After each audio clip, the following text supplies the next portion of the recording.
All right, good evening. We'll go ahead and get started for the November 25th, 2025 Park and Rec Commission meeting. My goodness. We'll stand for the Pledge of Allegiance. Pledge allegiance to the flag of the United States of America and to the republic for which it stands, one nation, under God, indivisible, with liberty and justice for all. All right, if you haven't done so, please turn off your cell phones. And then it looks like we are all present. All commissioners are present with the exception of Jason. Krista. Oh, Krista as well. All right, any amendments to the agenda this evening? There are none. There are none. Ceremonies, announcements, appointments, presentation. Hearing none. Declaration of conflict. All right. About consent of calendar. We're looking for action items. We need to approve minutes from June 24th, 2025, July 23rd, 2025, and September 23rd, 2025. I'll kick it off. I would move to approve the minutes from June 24th, 2025 as presented. Are we able to do them all, lump them all together? You could do them separately or all together. Well, okay. Well, I will amend my move and move to approve the minutes from June 24th, July 23rd, and September 23rd, 2025. And I'll second that. And before you vote, just a clarification, because this isn't very often that you have this many minutes to approve, but we had a workshop in there, and then with a change in staff, this is just kind of got stacked up, so we're making sure everything's clean and proper.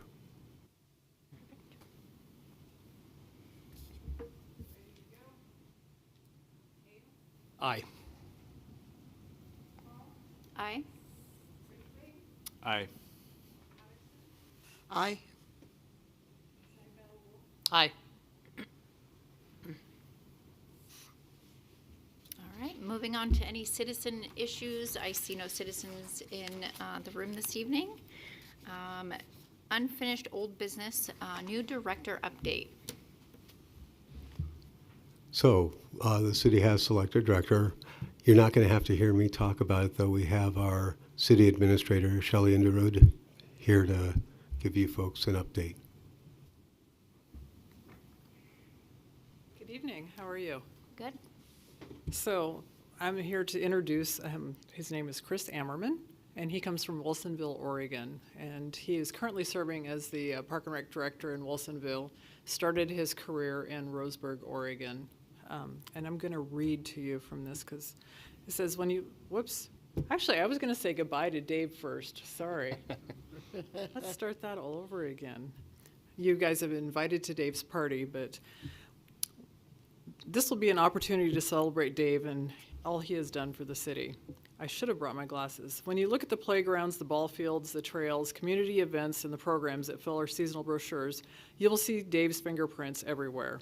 Long after this retirement party is over, long after all of us in this room have moved on to new chapters, there will be children who grow up playing in these parks, families who gather for reunions and picnics, seniors who stay active and connected, and neighbors who will meet for the first time at a city event. They will not know Dave's name, but they will all be impacted by his work. That is the quiet power of public service. You don't always get headlines, you don't always get credit, but you build something that lasts. And Dave, you have absolutely built something that lasts. So thank you. Thank you. Thank you, but that wasn't on the agenda. I know. I'm the city administrator. I can take liberties, you know. So, Chris Ammerman. He is an experienced park and rec leader with a strong record for building high-quality, community-focused public areas. He comes from Wilsonville, Oregon, where he's served as the park and rec director. Chris is a graduate of Oregon State University. I'm sorry, no, it's not WSU. Apparently, I did go look up their mascot. It's Beaver. I didn't know that. Benny the Beaver. Okay. And he started his career in Roseburg, Oregon. Chris is a certified Parks and Recreation professional and has guided several major initiatives in his career that have helped strengthen and elevate Wilsonville's park systems. Chris is very excited about transitioning to Post Falls, and we look forward to welcoming Chris to the city team. His first day will be December 15th. And if you guys have any questions about the process, basically for this process we did use Prothman, and so that's an external recruiting firm, and they're the ones that went through and kind of vetted the applications and then brought candidates to us. And with that, what we did was we did our first round of interviews that kind of vetted down to a smaller group. And we had a admin panel that interviewed, and that's the mayor and the president of the council, along with myself, our deputy city administrator, and our HR director, and then we had a department head panel that interviewed. And so they're the ones that made the recommendation that came forward to negotiate with Chris for this position. So I just kind of wanted to give you a little background. I wasn't sure. I think Warren maybe came and presented. Did he come here and present early on? No? Okay. I know there were some meetings and different things going on. So that's the process that we used for recruitment. Some of you may have heard we do have a retirement coming with our chief of police retiring, and so we'll be moving forward with that after the first of the year. We'll be doing another process. So I can take any questions. I don't think so. If not, when Chris gets here, we'll bring him and introduce him to you. So Okay, Great. thank you. thank you. Thanks, Charlie. All right, new business, introduction of commission for, I need my glasses. Accreditation Yeah. of Park and Rec. We call it CAPRA. Okay. CAPRA.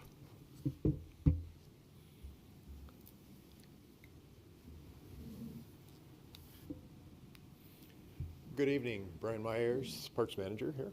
And today I'm going to give an update on some of the department's progress towards really the underlying background information that could potentially move towards CAPRA accreditation.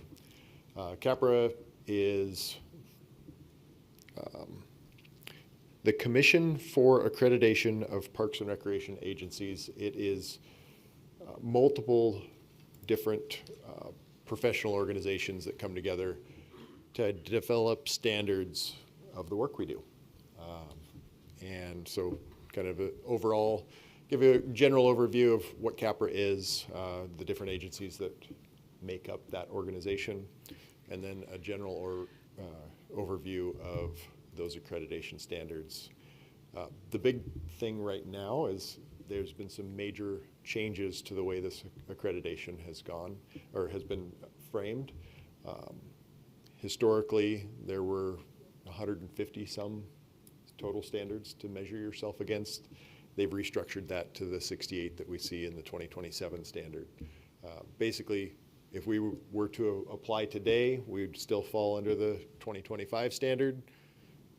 But if we applied after January 1st, we'd end up at that 2027 standard because of the timeline it takes to go through the review process. So the new standard is divided up into 10 chapters, 68 total standards. 37 of them are fundamental standards that all have to be met.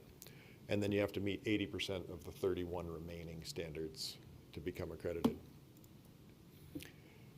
Here's a list of the organizations that are involved. The primary one that we are involved in is the National Recreation and Parks Association, as well as the City Council Management Association, ICMA. Those are the two that our organization, City Post Falls, touch for the most part. Some of the others are related to other forms of recreation that, so therapeutic rec or military recreation. Those are all encompassed within the standards, and so that broad scope of various recreation providers are all addressed in how they're managed organizations. So very high level standards that are to be met to be able to achieve this level of certification. Quick little picture of the 220 some agencies across the nation, and one in Germany, one of the Air Force bases, or Army base, Joint Air Army base in Germany. is accredited. It's the only international agency. But as you can see in the Pacific Northwest, it's rather slim in terms of accreditation, and in particular in the Mountain West. So not common out west. You see far more of these being present in that the eastern side of the United States. So should we choose to pursue this, we may be one of the first in the western states. Big thing, just want to paint the picture of what it would take if we choose to move forward with this. And really what the value would be, even just moving towards our own internal audit to measure ourselves against the overall standard. So overall process is completed through 6 different steps. Completing your application, basically declaring an intent to pursue this. At that point, staff would then attend a training that's offered through the National Recreation and Parks Association. It's an online training that your CAPRA manager that heads up the process for the city would attend. And at that point, you get introduced to an individual that will mentor you through the process, somebody that's gone through the process and familiar with the standards to be able to bounce questions off. And really that's one of the big values of going through this, is the mentoring support network that you gain from others that are in the work that we do. And from that point, refining the self-assessment report. This is something that we've already started the process of. This has been ongoing for a number of years, and now that we have the new standard, it's just updating our files that this mapping it one-to-one from the 2025 standard to what we have in 2027. At that point, applications submitted, we have our mentor. At that point, we'd send our self-assessment off to the CAPRA review team and wait for their initial review. Following their initial review, they'd provide feedback on items that are deficient and need correction before they assign a host team. So another big change within CAPRA is, prior to COVID, it was an in-person visit from a large team, and it was a burden of the agency that was seeking accreditation to pay all the travel costs and their residency costs for the time that they're here. That is now done in a hybrid type setting, so the costs have gone down dramatically in hosting that review team locally. Following that, attended in-person or virtual hearing. Often those are done at the national conference, so a place that we already are going. It's a list of the chapters and how it's broken out. Show this here just to illustrate the scope and that, again, that high level understanding of what's being evaluated should we choose to pursue this. So it's diving into, agency mission and purpose. That's our mission statement. That's our value statements that we already have intact. It's evaluating that we have a master plan for our Parks Department. Are we following it? Do we understand that as a staff? Those sorts of things are checked in on. Community and park planning. So the review board, the Park and Rec Commission, how do we manage those? Have we actually undergone the steps to legally establish you as a team? We can check a lot of these boxes off just out of the gate because we've been doing the work of establishing an organization based on best management practices. So a lot of this is already done. Facility and land use management. There's questions of, do we have every purchase and sale agreement that has resulted in parkland acquisition over time since the 1960s is their timeline of the requirement. So it's a lot of things we're already doing, things that we have in place, and it's just cataloging those, making those things viewable and transparent to both staff and to you as a board. So again, that reduction, that large reduction in total standards, and it's the they have rejuggled them. So some of the standards are now bulleted items under the new standard. So it isn't necessarily overall streamlined. They didn't get rid of too much. It is now the point where they have just added a parent category with more refined sub-bullets. The Excel sheet did not get less complicated.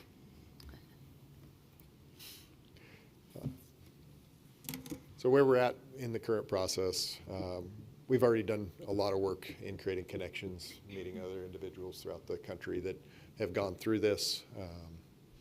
There's a group out of Oregon that I've made contact with that has recently gone through the process, and keeping that dialogue open. But honestly, Dave's already moved us in a long ways towards this effort. So it's really just keeping up that momentum.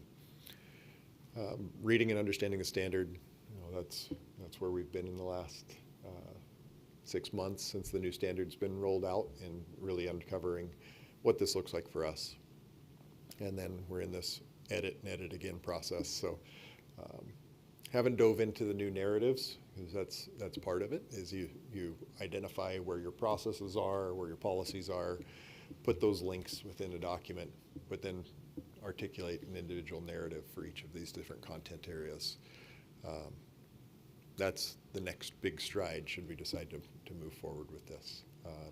And then celebrate the wins. It's going to be a long grind. This is not going to be something that we can move through over the next 6 months. This is a 2 to 3 year commitment to be able to move through it. So if we're going to have something that's that long of a horizon, we need to find ways to break it down into small chunks and celebrate the wins along the way. And then ultimately, the goal is to sustain an organization that's moving at that high level. So setting up standards that we're reviewing these policies and procedures on a routine basis. So when you go through the reaccreditation process 5 years down the road, that those links to policy documents are still updated, that we're maintaining that database and the narratives as things change. So with that, I'd stand for questions that you may have. I have a question. What is the purpose of going through this accreditation? Why would we do this? What's the... Yeah, the big thing is taking the chance to step back and really evaluate what it is we're doing and the purpose and the why behind it, and being able to articulate that. So one example would be our current encroachment policy and procedure. Is that current with the way we operate today? And when was the last time we looked at it? So it's really taking it down to those individual component parts and saying, we're going to look at this every 5 years and make sure it's still current to the way we do business today and the way the community is expecting us to do things. And setting that on the calendar, putting it on a list of things that we're going to do on that routine cycle. And just ensuring that we're continuing to manage these facilities we've been entrusted with at a high level. It's the exercise that is the big value, the stamp of approval. If we get there, great. But for me, it's the exercise and the discipline of doing the right thing the right way consistently.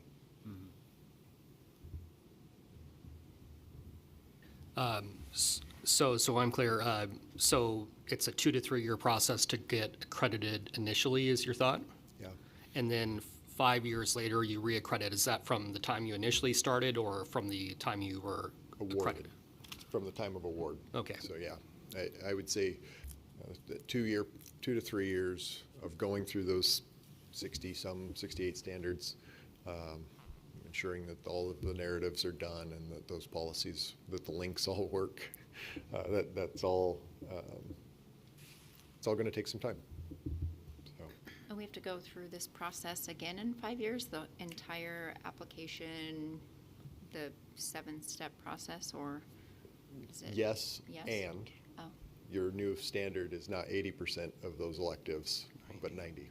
So it's expected that you actually ratchet yourself up to a higher level of performance and excellence in establishing policies and procedures. Some of it is strategic plan is listed as an item, that it is completed in the last 5 years. So some of it's making sure that we're on cadence to go out and survey the community and ensure that we're still reflecting, especially in a growing community like we have, that we're still capturing our current population. So that's the need for that reaccreditation on a periodic basis, is that they're looking to make sure staff, as that transition happens, that they still understand the system, that they understand the why, and that our values are still being held true within the organization. So And what's the cost to get accredited? it's unknown partly because of the timeline. 2 years from now, who knows what that fee is going to be, and then the other piece of it is that travel expenditure piece. What is it now to go through the process besides the travel? $2,500 or so Okay. is kind of where it's been sitting. So not including the staff time to build the resources. That's going to be the larger commitment, right, is the staff time associated with articulating the narratives and that sort of thing. And ensuring that the policies and plans are in place.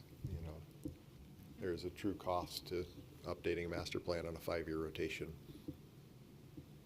So, with that, any thoughts on your perspective of the value in this, or? $2,500 is not a large amount considering what what you could get out of it. So I'm all for it, but yeah. I was expecting a larger number, so. Yeah. Me too. I think this kind of an exercise is always good for self-reflection.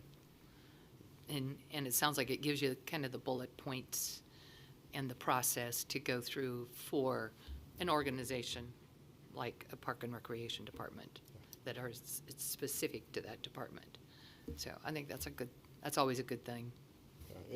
It also will require us to work with others within the city. There are sections that are on information technology, so that'll require us to go through and update our own understanding of the way IT is approaching some of our data management and that. A lot of overlap with the finance division and HR. Those are the two really big heavy lifts that it won't be us that are articulating those policies, but it'll be working with them to ensure that our understanding of that policy is what it is and that we have it available. I think the other piece of this, with Chris coming online, having this information available in a database with the policies that we do know that we have right now, just having that data link is going to be a big value for him to be able to use that as a resource. So. Great. Okay. All right. Thank you. Thanks, Brian. Thanks, Thanks, Brian. If I could add a footnote to that. I'll back up just a little bit. I know Brian said if you wish to continue and everything, he also indicated we've been working this direction, which we have. It is also one of the parts of our comprehensive plan was working towards this. So we've kept in line with that. I would recommend that we do look at it. As you asked about, what's the value, I think Brian handled that really well. It's assuring the public that we are operating at the highest level. This is a great department. We don't, toot our own horns enough on that, but we stand equal to any of the ones out there. But it is a lot of work, and you have to pick and choose how much of it you do to get to there. The one thing about having the standards like that is it lets you know that you're doing best practice and that you're operating efficiently, which then says you're using the tax dollars to the best value. So you don't lose anything with this, you only gain. I don't have anything to add. Thank you both. All right, Falls Park Pond update. I thought I should let you know, but if there's any real questions, you have to ask Robbie and Brian. Because I've kind of jumped onto other things. But the pond itself, the fish pond, has been dug out. The bentonite's been removed, relocated somewhere. It's dealing with the snail issue. I think the plan right now of Vista is looking at coming back in with a liner system, which also means there has to be some type of drainage underneath it. So that stuff is being worked on. You will see that happen over the next year. And it's hopefully going to solve the issues that we've been dealing with. So when people ask you what happened to the pond and why it's all dug up and the rocks are moved and everything else, we're trying to resolve that issue. Actually, okay, Avista is trying to resolve that issue for us. Let's just be honest. It's great to have partners like Avista.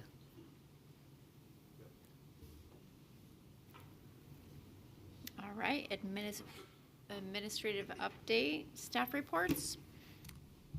Let's start with park construction update. Is that you, Robbie? Yes. Good evening, members of the Park and Rec Commission. Robbie Quinn, Parks Planner, and I'm going to go over a few of our current and near future projects that we'll be working on next year.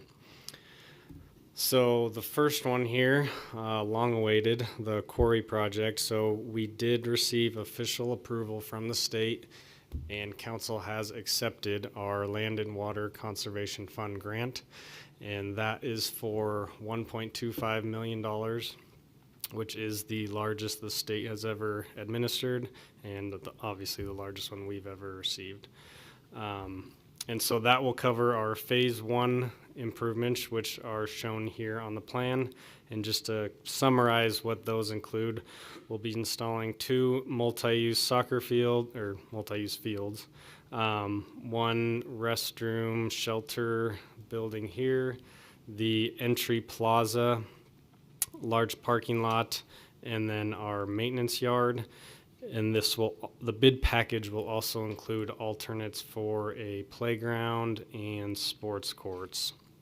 And so timeline-wise, we accepted that grant earlier this month, and at that council meeting, we also were approved to continue on our design. So the current construction plans were about 90%. We were waiting until we knew exactly when the project was going to go to make sure we needed to make any final tweaks so we could do that. And so that was also approved. So currently the design team is working on making some of those adjustments. We have submitted for some of the permits currently, so waiting that review. That generally takes about 3 weeks to get comments back, and then depending on what those comments are, how long that takes to redraft. So generally looking at probably another couple months of permit timeline, with our hopes to start bidding around February and then start construction in the March-April timeline of 2026 with an estimated about 10-month construction window. So pretty exciting to finally be able to get started on this project. Next up, the Montrose Sports Complex. So this has been under construction this year. So I have a few pictures I'll kind of run through. These were taken last week, so very current. And then kind of talk through a little bit of timeline and how the rest of it's probably going to go. So first one here is the parking lot. So the parking lot is probably about 90% done. Asphalt, curbing, obviously landscape irrigation are in. The only thing left to do out there is install the lights and then the swale. But other than that, it's basically done. So this is a shot from the southern end of the parking lot, and this will end up being the main access into the sports complex. So this will continue as an asphalt approach into the site, where we have the 2 fields on the left side of the image here. So this is one of the fields. So we have currently all the outfield fencing and the backstop net poles installed, as well as the dugout frames, which you see here. And then the last thing they did was they poured the first band of concrete, kind of encapsulating the dugout section here. So that they needed to do that in order to get the infield mix installed. So that has also been done, which is kind of hard to see in the picture, but the infield mix has been installed. Another picture kind of looking at the two fields together. Again, same thing, both fields are at basically the same stage. And so this is where we're at today. Obviously, the construction window has essentially closed for the year. They are going to plan on it wrapping up most of the electrical still this year. So you can see in a lot of these photos, there are conduits stubbed all over the place. So they will be getting handhole boxes in and those light poles installed in the parking lot still this year. But other than that, it's basically going to sit as is, with the exception of getting some temporary fencing installed to hopefully protect these infields during the winter from people getting in there. So, and then next spring, they'll pick up on site and complete the remainder of the work, starting with getting the topsoil out in the outfields and some of these landscape areas. Once that's complete, they'll be able to finish the concrete. So this essentially this whole area here is kind of a plaza, will all be concrete. And then lastly, finish up with the asphalt access, and there's another loop path on the north side. So they have essentially figured about May is when they think it'll be completely wrapped up out there. We weren't planning on playing on it at all in 26 regardless. And so it'll give it a year to kind of grow in and be ready for play in 2027. And then last but not least, Black Bay. So as you know, the majority of Black Bay has been complete, with the exception of the boardwalk, which we were waiting on a lot of parts to come in. And as you can see by these photos, we are almost there. It's about 90% complete, I would say, at this point. There were a few panels that had to be refabricated just to the difficulty in angles and slopes that they didn't quite get right in the fab shop. And so those have been refabricated and should have been delivered this week. So the plan is for the contractor to get back out there probably next week, and then maybe another week or so worth of installation. So getting really close. Hopefully mid-December it should be completely wrapped up. So I'll just kind of run through a few more pictures of this. I guess just starting on this one. So this is the new kind of beach area. You can see in the, oh, you can't even see my mouse this whole time. There we go. So this is our tackified aggregate walkway. So this is the ADA accessible route to the boardwalk. It ended up turning out very nicely. And so that connects all the way, which you'll see in a future photo here. But what they have done to date, they have all the decking installed. As you can see, most of the guardrail and the metal grating. So this is another view from the entrance of the boardwalk. And this is actually a ramp going down to the lower platform down here, which will be submerged about an inch or two underwater at full summer pool. And so in that scenario, these lower panels actually are removable. So in the summer, we can pull them out and people can access the water. In the wintertime, when water's 5 feet lower, we'll put the panels up to protect the users. And here's another example of a piece that they're still waiting on here. And this was the entrance that I was mentioning. They did end up having to they waited to do this last 5 feet of the tackified aggregate until the boardwalk is complete. So that's why you're seeing some ruts right there, but that has since been fixed. And just another photo of the boardwalk. So with that, we'll stand for any questions.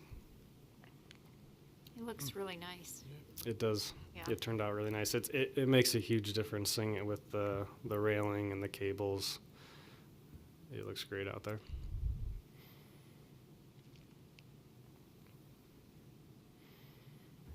All right. Thank you. All right, up next, 2025 Parks and Rec Department review.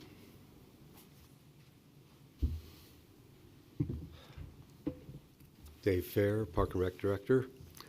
I wasn't originally going to do this part from the podium, but it's hard to just hold the button down and talk and flip pages. I know, have me do two things at once, it's just wrong. As you know, the rumor is that I'm retiring, and that means that I won't be here to answer some of the questions on things as they come up, but I wanted to share with you some of the numbers that we look at, the benchmarks and things that jumped out at me. So I did send you a few items in the packet, but before I get to that, first and foremost, we had a good year. The numbers don't always picture that without having a reference on the idiosyncrasies that are involved with those numbers, but certain things, you know, the cemetery, we had 84 services last year. That was a slight decrease by 2 services. But our lot sales, we had a large increase up to 112 sales. So that tells you that future years we're going to have a lot more business there. Now, one of the things with the services we had, 73% of those were burials versus cremations. What makes that interesting is, one, that's absolutely opposite of the national trend. Should be the other way around. Number 2, it tells you that we will be going through our cemetery land much quicker. How you extend cemeteries is with cremations and niches and all of that. So down the road, we're going to have to obtain, if we wish to continue being in the cemetery business versus just maintaining the cemetery, we're going to have to buy more land for the cemetery. One of the things I wanted to let you know is the free resident car passes. I think we're in our 3rd year, 4th year? Help? 4th. Was controversial, but we gave out 1,381 free car passes to our residents. That equates to $27,620 of value. In addition to that, another 34 resident passes were purchased. That means somebody who wanted to have a second one for their family or they lost one. Also sold for 44 non-residents. So, you know, you're looking at there about 1,450 for the number of passes. So those are people that are going quite a bit. Revenue for the parking in the boat launch, $132,851 were collected on daily revenue. That's what helps pay for the free passes we do, plus our general fund maintenance and operations. Picnic shelters, we had 360 of those. Most of those are prime time, weekend, and it's our ones at Chameleon Park that probably account for 80%. Now, I'm just guessing on that, and Brian will probably correct me. Not anymore. It's everywhere. Okay, it's everywhere. So we're going to say, instead of 80%, we're going to say 79%. But that equates to 56,436. The trailhead had 55 rentals for $45,479. And as Robbie mentioned, we received our largest grant ever for land and water of $1.25 million. With that said, if you look at I gave you a 3-year program for our recreation programs. It covers enrollment and attendance. The enrollment stayed fairly flat from last year to this year. I think they're both at 11,000. We were down slightly, but if you look at enroll or attendance, which is attendance hours, that was also flat, but that's a big jump from where you saw it in 23. And that's really because we reconfigured how we are doing some of the programs.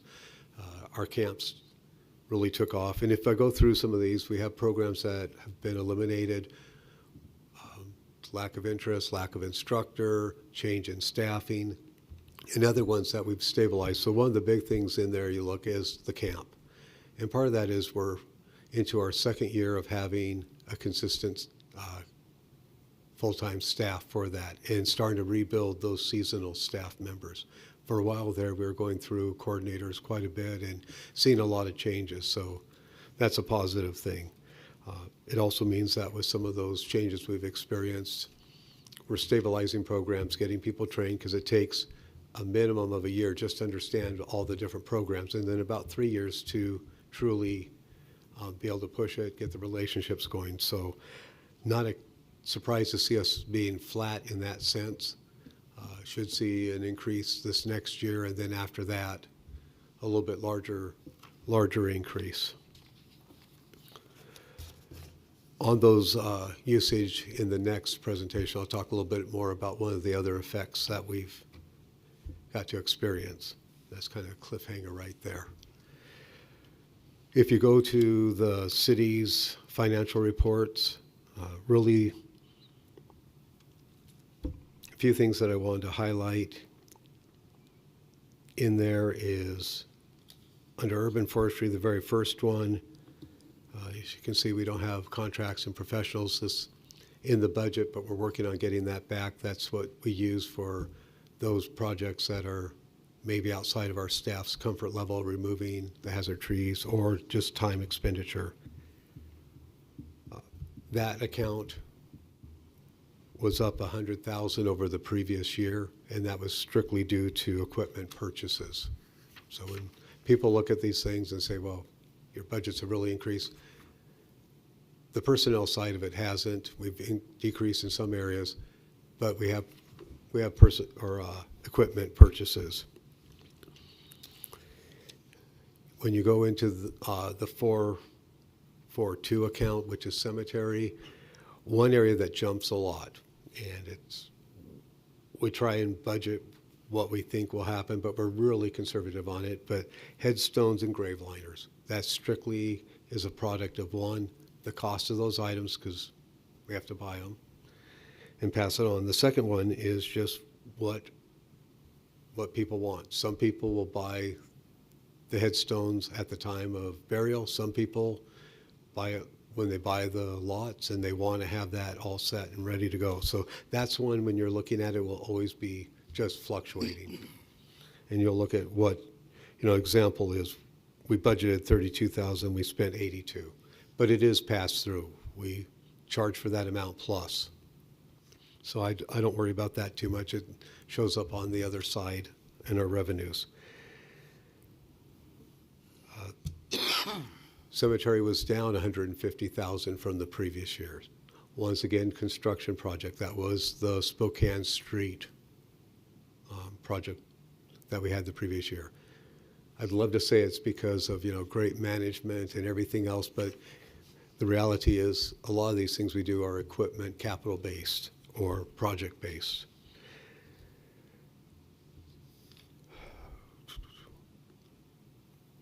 One thing that jumped out on me on the 443 account for the parks, the hiring costs, that was up from the $5,000 budget to $14,900. I'm willing to bet that that's because I decided to retire, and they hired a firm to go look for that. And that one was fairly flat from the previous year, a slight decrease. But as you see, we'll have some areas where utilities go way above. We have to cut back on some of our other M&O costs.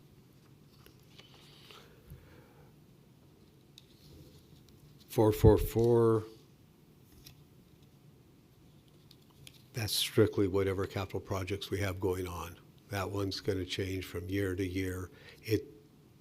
It's not the impact fee budget, but it's the monies that are coming out of either grant pass-throughs or through the general fund. So that one is just going to be dependent on whatever we're doing. I think the one thing that triggered it a little bit there that we weren't planning for was the Chase restroom fires. So that'll come out next year too. So you're going to see that push through. When we get to the recreation side, as I said, it was flat. The expenditures were flat also, only a few $1,000 difference, so that was to be expected. As I said, we had a good year. It shows when you look at the revenue side of it. You know, the parking was good and solid, not our highest, but it was good and solid for what we were expecting. When you look at that issue, we were fairly flat from last year. We were slightly under. I need to borrow your glasses, Gina, to actually read that low, but we were about 100,000 off from meeting budget. The reality is we were over budget, except in here is a block grant for 400,000. So we will be getting that. It just didn't close out in time to reflect that. One of the things I did highlight, because it's always a challenge for us, when we're doing scholarships for the students, so people can sign up and apply for a scholarship. They don't have enough money to pay for the programs. We limit how many they can get, and they get a partial credit on that. But we do it for both the camp and then just for general recreational programs. That is stuff we have to go out and fundraise for the whole thing. So if any of you have connections with businesses or other interests, or you're just talking to people and somebody who wants to step in and how can I help the community, that's a great way. We need to be funding that more. Like I said, when we run out of money, we run out of money, so some people don't get to use it. So any help we could get there for scholarship monies would be greatly appreciated. It helps our programs, it helps our community. So those were things that I wanted to highlight. I thought they jumped out and needed to be explained a little bit. As I said, it's a good year. After next year, you're just going to have to make up the reason why some of those numbers don't make sense or do make sense. So, thank you. I do have a question. Yes. How do you solicit for those scholarship donations? We work with the Coeur d'Alene, Kiwanis on the camp one. We have, as people sign up for their programs, there's a checkbox where they could donate money. Some people do that, you know, I'll round it up, do whatever. So it's just going to friends. And we're sometimes running out of friends.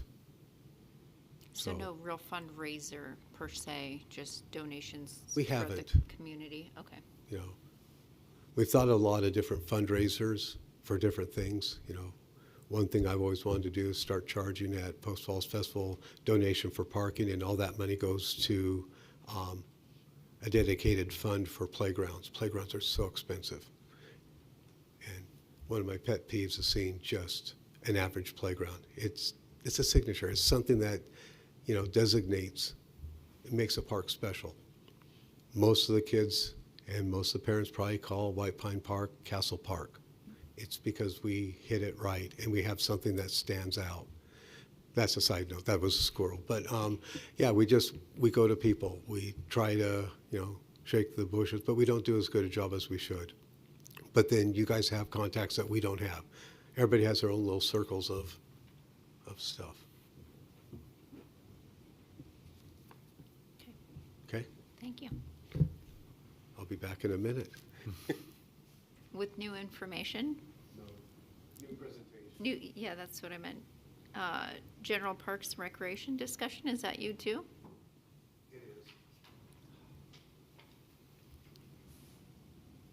With this one, I have pretty pictures.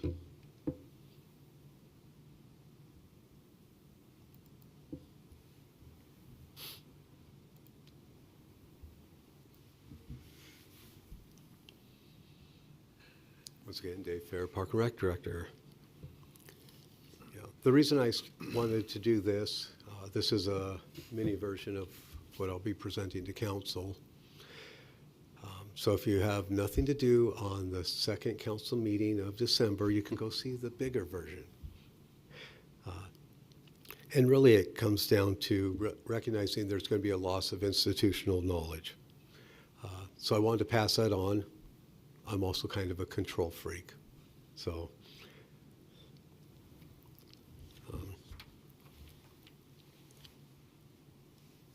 our department has changed a lot in 30 years. And you need to have a little bit of perspective of where you've come from to understand where you're going.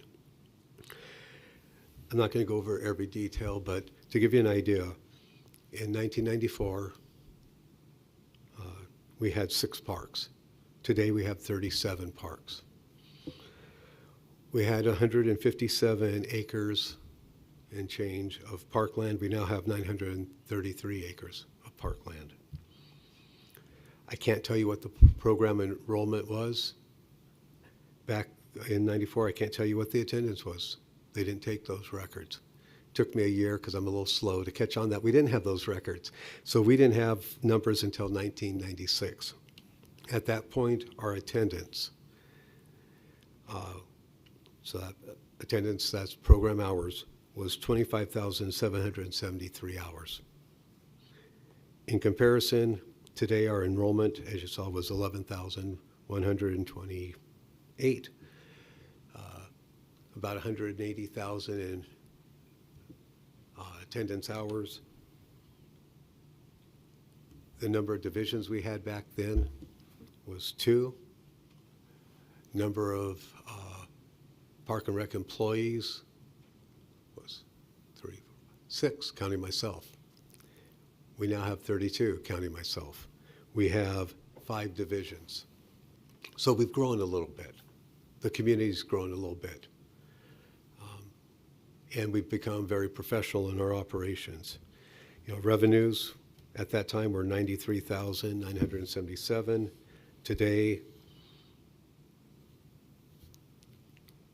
just in general fund, it's 1.4 million plus.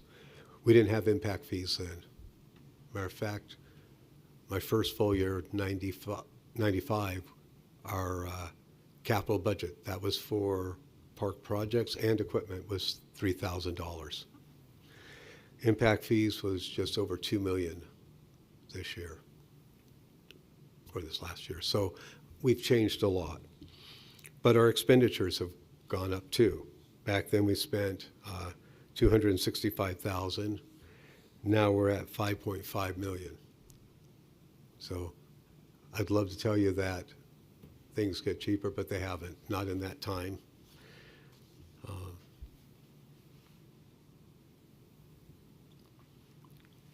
At the last time I talked about, there is something else that has impacted what our attendance, our revenues, everything. And I know it was in 2020, that's 5 years ago. But I wanted to kind of talk a little bit about that because the impacts were really far-reaching for us. They had an impact on the department, the community, the world. We all know that. We all lived through it. We had to deal with it. But when you look at some of the numbers, you look at things that changed and the benchmarks we have. So one of the things I wanted to, in here I show you is 246,000 was attendance hours in 2019, dropped down to 96,000 in 20, which was to be expected. There were programs we couldn't run. We had to do the distancing. We did everything that we could. But that's attendance hours. That's not people using the parks. We actually saw the park usage and all of the self stuff jumping quite heavily. we still see a lot of that. So when we see a shift, when I talked about those enrollment and attendance, that's strictly recreation classes.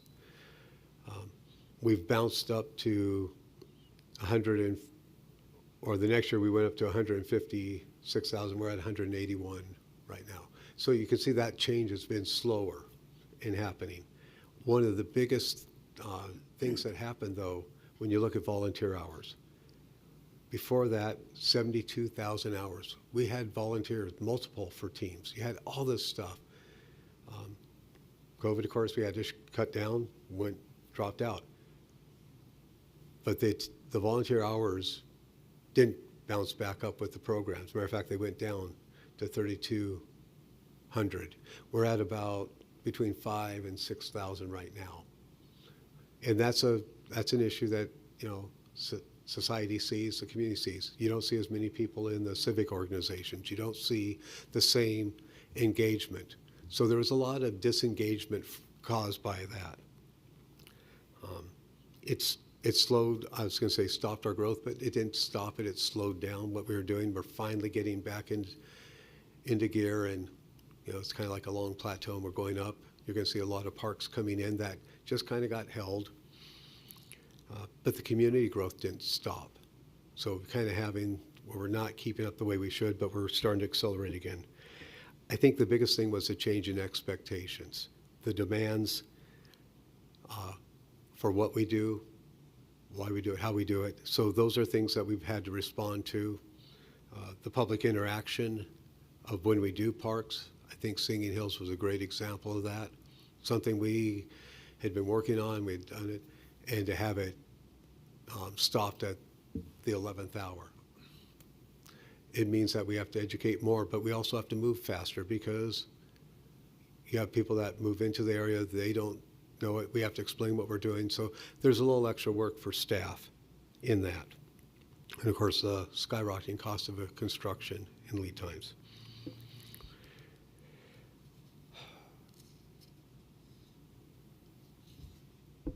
As I said, it impacted all of us. It changed how we do business. Some of those things aren't going back, and we found better ways to do some things. So I'm not saying it's all negative.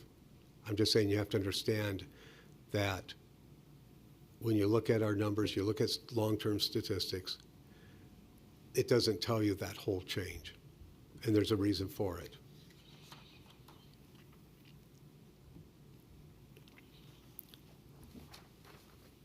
One of the other things I wanted to talk to you guys about is how we do our planning. We allow development to drive where we develop, and that's to a degree.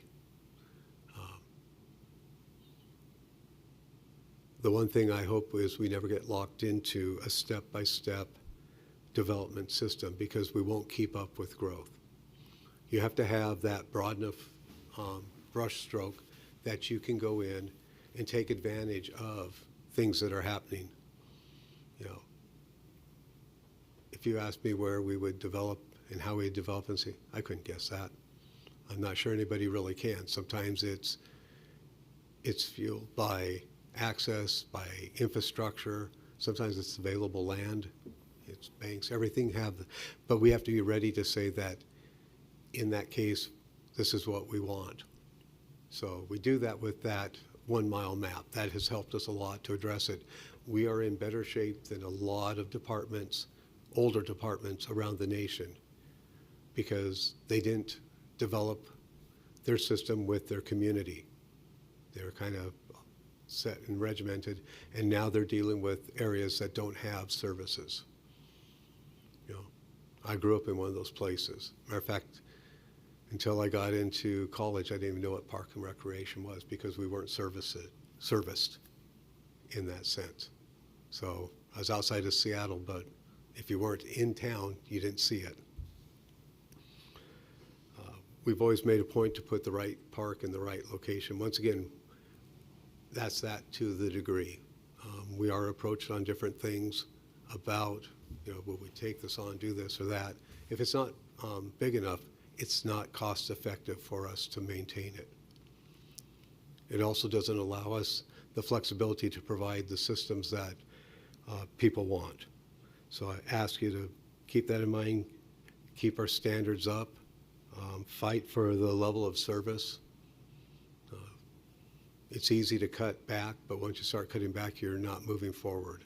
So that 10 acres of level 2 open space, 1 acre, the level 1 active space, 6 acres, so that's 16 acres. Done a remarkable job of maintaining that, so that's a critical thing. You know, when you look at the parks and they're brought forward to you and you have some reference in that design, look at the design for engagement. You can build the most magnificent park. It can be an award-winning park, but if people aren't using it, it's not worth anything. We haven't done a citizen survey for a long time. I think 2014 was the last time, but we had a 93% usage of our parks.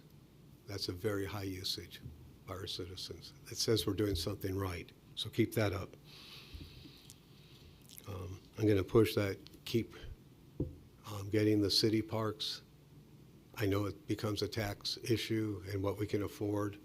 We've tried to modify and go to robotics and do this and that, but if we put them all into HOAs or private parks, you're hamstringing the future generations. Because if we own it and control it as needs change, as trends change, all of that, we're able to make those changes and keep the parks relevant. If we don't have control, you're going to have areas that just aren't being utilized. So that's a critical part.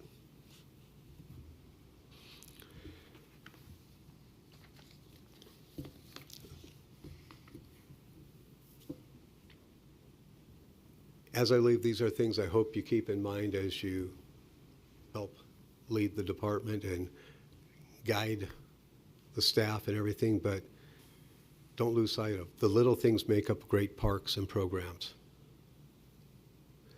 And the way I look at that is all nationwide, I'm going to pick on firemen right now, so I'd pick on the police, but I'd probably get stopped on the way home. So I'm going to pick on the fire department. You can go pretty much anywhere in the nation, and they're all the same. They run the same way. They may have a white truck, a yellow truck, or a red truck, but pretty much they're standardized. And that's good because it works. Parks and Rec doesn't work that way. That's what makes us difficult. We're not mandated. We're here because the people want us, but we reflect the community. So it's those little things that make a difference. Always engage the community. We're here for the people. Parks are for people. Recreation's for people. Everything is about that community engagement. We're going to, in the future, need to expand our revenue centers. I probably should have done it the other way around because the next slide talks about that, but we need to broaden out where our revenues are coming in, because if you have one cycle, it can totally change everything. Obtain land that's adjacent to your parks whenever possible. Now, sometimes the costs are just too high and we can't do it. We've faced that many times. But take a hard look at that. I think over the next probably 10 years, that downtown area is going to become critical. That's everything around here to the river. We're seeing that change right now, but I would ask you guys to lead the charge to obtain the railway corridor when Burlington Northern finally vacates it. The loss of that is, I don't even want to think about it. It's critical to get that, the connectivity it does to some of our parks. It's also how we connect the Centennial Trail, where it should have been on the original, that's what it was drawn for, to Coeur d'Alene. It also broadens out where we're really tight in some areas. But just getting the railway corridor isn't enough. There's the switch yard. That switch yard is critical. It needs to be obtained. It needs to become a center point for downtown and an event space. Camille Park is being heavily used. We use it for that, but it needs some relief. So you need to look at that. We need to finish the Esplanade, and we need to try and obtain more land around the water tower so that you have that connectivity. There's going to be fewer and fewer spaces. You might look at a public mall in some of this stuff, but it's having that space that's critical. To the south of the community forest, there's the Department of Lands is up on the hill. We need to find access to that. That's 1,600 acres of land that could be used also for trails. You could use for some mountain biking. It's up high enough that you could, those trails could also be then used for cross-country skiing, snowshoeing.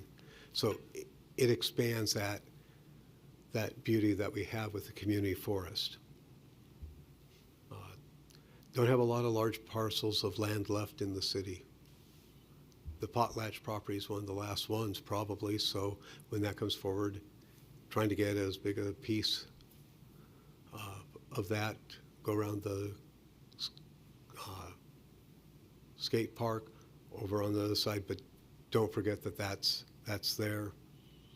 The Pendar building, that's right next to our maintenance shop. If that ever comes up for sale, need to try and push for getting that, whether that becomes a community center site, whether that becomes office space for the Parks Department, combination of both, or even expansion of our center. That's part of the original Black Bay. So trying to get back that land. The last big parcel of land that's really around, unless you go out into the prairie and further out, is the Hanson property at State Line. That's 98 acres. It's not annexed into the city. So when that comes in to be annexed, I would be pushing that there's some parkland that comes with it. We do recognize that we'd like to see a trail system along the river. We have some easements already in place that would connect to that, but also just having additional land that might join up with the Centennial Trail and the county's parcel of land there. It's a great focal point. Not on here, we should look at building a field house when you look at community center. Right now, we have to use the school district's property, and we thank them for that, their facilities, everything, but that's one user that controls all of our destiny in that. When COVID hit, we didn't get to run basketball. We didn't get to run volleyball. It had a severe impact on the program. So that's just like revenue, expanding your revenue streams. Having that in there is important. Strengthen our partnerships and expand them. We can't do it alone. And then the final thing, I hate, I have this whole list of things we should be getting and stuff. I hate to share it because then when I work for Skagit County, they listed exactly what they wanted. Prices went way up. But if there's houses go up for sale on Parkway Drive, we need to try and buy them and then rent them till we're ready to expand parking. So that's kind of looking at that future. Talked about the funding. The stuff in black, general fund, fees and charges, donations, that was in place when I came here. Since then, we've added sponsorships, impact fees. We go after grants now, and we do have a few rentals. The sponsorships have a lot of room to grow. That's going to be somebody else's thing to do, but be picky. It's easy to sell yourself for a few dollars up front, but look at that long-term relationship. It has to be a win-win because they're representing you, you're representing them. On rentals, that's land. That could be houses, equipment, concessions. That's an area to expand out. The revenue centers, we've talked about RV parks. Once we get the quarry done, we can then go look at the Corbin property. That's lots of grants for that, low match. It services. I've had a lot of people say, well, we shouldn't have anything like that. That's not what we're supposed to be in. It's a park. We also have a lot of people that have moved to the community that aren't used to being out in the woods. Or you have a single mom and her kids. They're afraid to go out there. Something in town, or they have a job that restricts them, but they want to go with their grandkids. something that allows them for that quick, easy access to experience a park-like setting. Corbin Park's perfect for that. You don't do long-term rentals. It has to be short-term. A week would be probably even too long, but you do that. You don't do mega stalls, you do smaller. You have some camp, maybe a yurt or a cabin. You have some camping sites. There are people that travel, do the bike touring. We host some companies with that. They'd use it.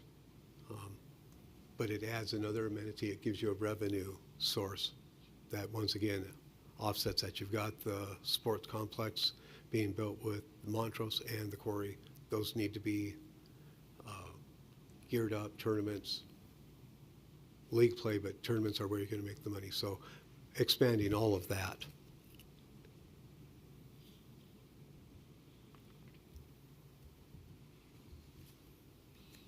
Remember our mission, it is for the people, those that make up Post Falls, those that make up our community, and then our visitors. And then the final thing I wanted to let you know is trust the staff here. I felt good about leaving at this point. It's a great staff. I don't worry about the department. They're in good hands. So believe in them, support them, have their back. And thank you. And most of all, I want to thank you guys for the time you've spent sitting on this. Some of you are fairly new. Some of you have been around for quite a while. But I do appreciate the time you spend. I know it takes you away from your families. It takes you away from other interests and everything. But it speaks volumes about your engagement and how much you care about Post Falls. So for that, I thank you. And I'm open to questions.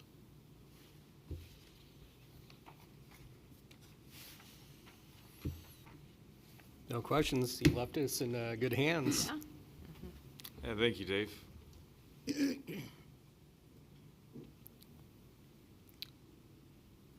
There. Okay. All right, we have a written forestry report. Are we, I got to remember to push the button. push the button? Yeah. I'd say you could train me before the next time, but no. Preston wasn't able to be here, so I just asked him to have a written one so you guys at least know what's happening there and what's going on. Okay. And then a tree does kind of remind me, we have the Christmas tree lighting ceremony next Friday. Next Friday. We lost a tree, but we gained a tree, so please come out and support and see that. And that will be the Winterfest with all the crafts and activities here on site, right? Correct. I was curious, so it's 4 to 8. When is the actual tree lighting? I haven't been given the schedule, but if I remember right, 6 o'clock. Okay.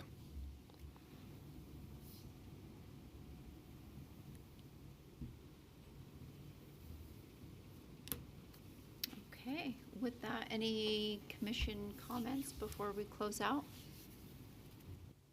That was last meeting that we have Dave, so just thanks for your service for the city of, 31 years or more? Push the button, Dave. Can we have a motion detected system, you know, for some of us older and slower people? Just shy of 30 years, because I did take 2 years off to go back to Western Washington and go to Skagit County, but it's been a good job. You've done a good job. Thank you for your time, and I've appreciated sitting on the board and getting to know you over the past 6 years. What do we decide? Too many years? Come on, more years than that. All right, anyone else? Okay, meeting adjourned.